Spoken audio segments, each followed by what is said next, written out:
This is the Homelite Zip model chainsaw.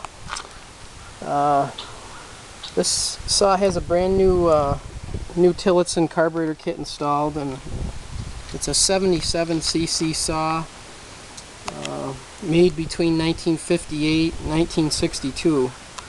And this one here runs very well, and we'll try it out on a piece of wood. And this is a cold start.